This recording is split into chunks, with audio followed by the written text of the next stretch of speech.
In this video, you will learn how I easily expose my S-Log3 footage to get the best possible quality. There are many opinions out there on how to expose S-Log3 properly, but after a lot of trial and error, I found a method that perfectly fits my workflow, resulting in videos that stand out, leave a lasting impact, and build my business. In the beginning, filming in a log profile can be scary. I know, I was in your exact same position. But with just these 3 simple tips, you can get your exposure right, which will greatly improve the quality of your work. Now, why would you shoot in S-Log3? S-Log3 captures a wider range of dark and light details at the same time, preventing shadows from losing detail and highlights from blowing out. This wider range of dark and light details will give you the most color grading flexibility, resulting in better and more professional videos. In today's video era, it's more important than ever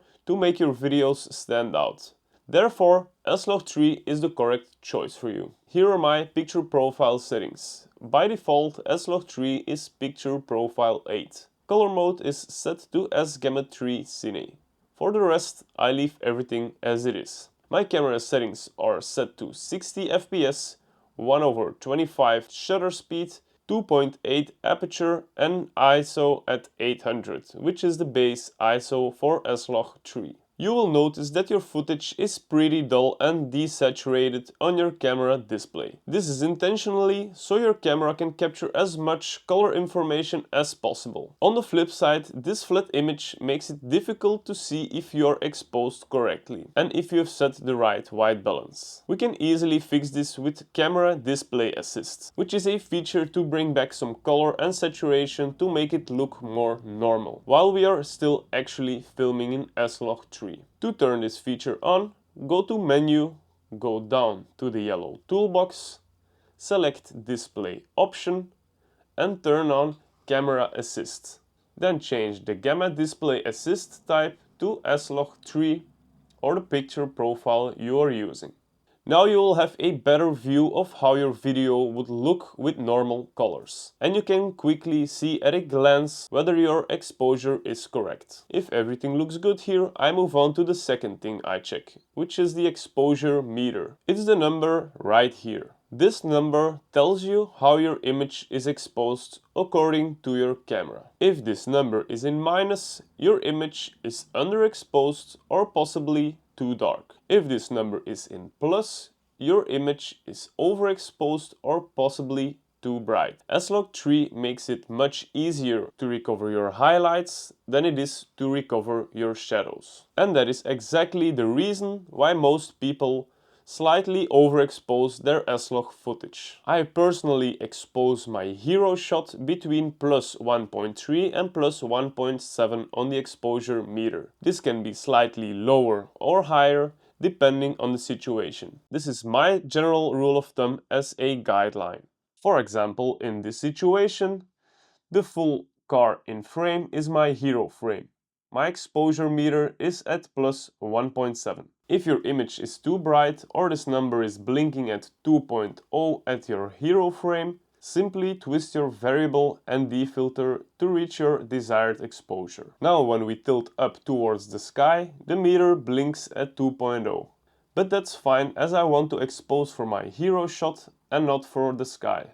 Another example here in a darker environment. My exposure meter is at plus 1.0, which is still fine for me personally in this situation. Remember, I use this rule as a guideline.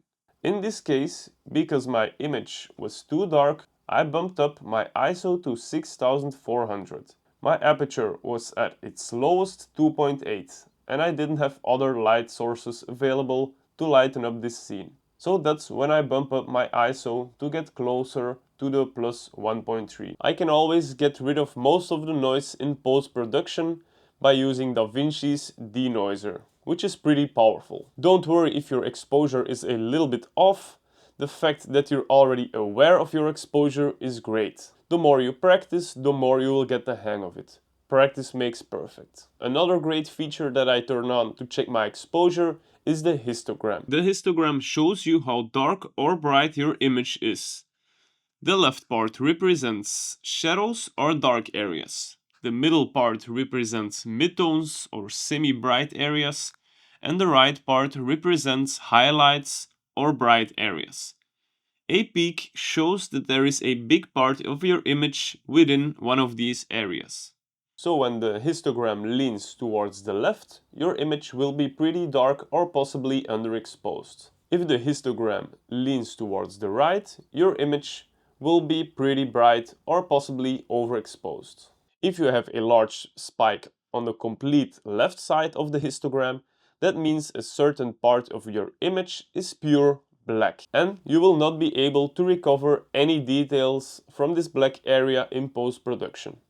If you have a large spike on the right side, that means a certain part of your image is completely white and your highlights have blown out on a specific part of your image, and you will not be able to recover any details in post-production.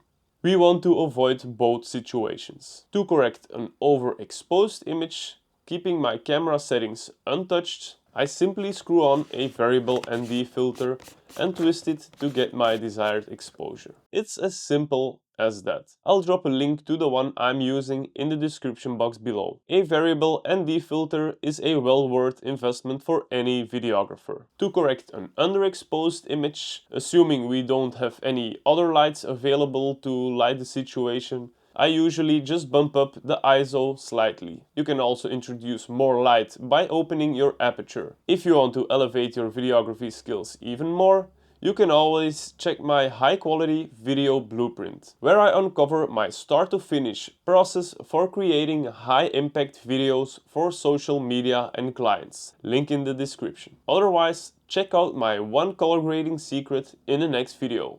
Peace.